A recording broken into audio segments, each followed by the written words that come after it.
In the annals of history, few figures are as instantly recognizable or as shrouded in legend as the Japanese samurai. Their story, however, isn't one of sudden emergence, but a gradual ascent from provincial origins to the pinnacle of a nation's power structure.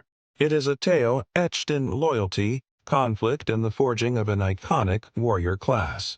This is the story of how the samurai rose to become the masters of Japan.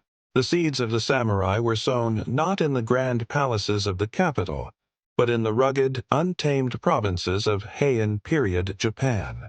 Here, local clan leaders and powerful landowners needed to protect their interests and enforce their authority.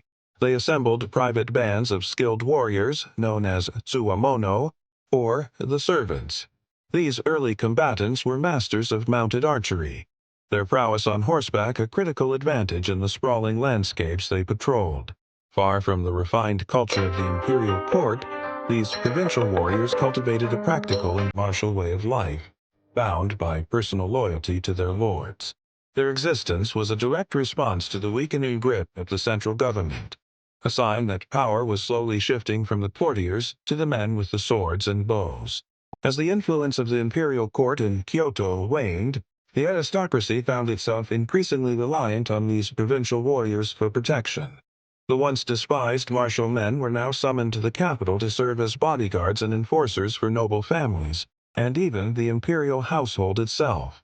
This migration brought the warrior culture into the very heart of Japanese high society.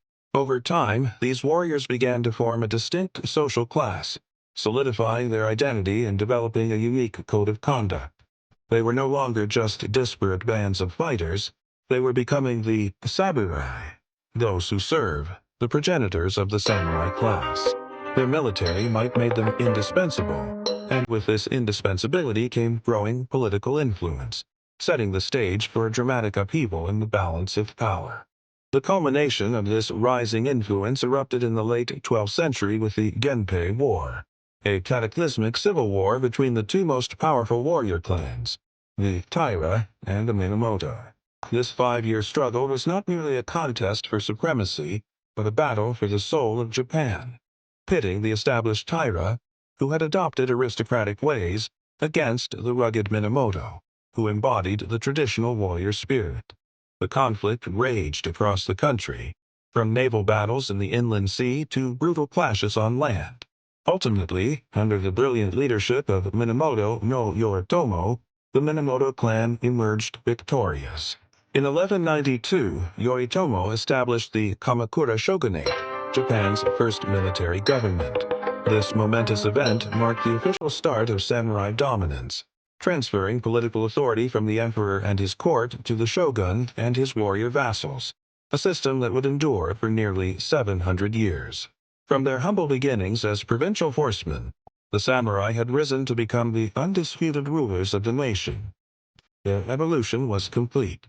The image of the warrior, clad in intricate lamellar armor, a katana at his side, and a kabuto helmet crowning his head, was now cemented as an enduring symbol of Japanese culture.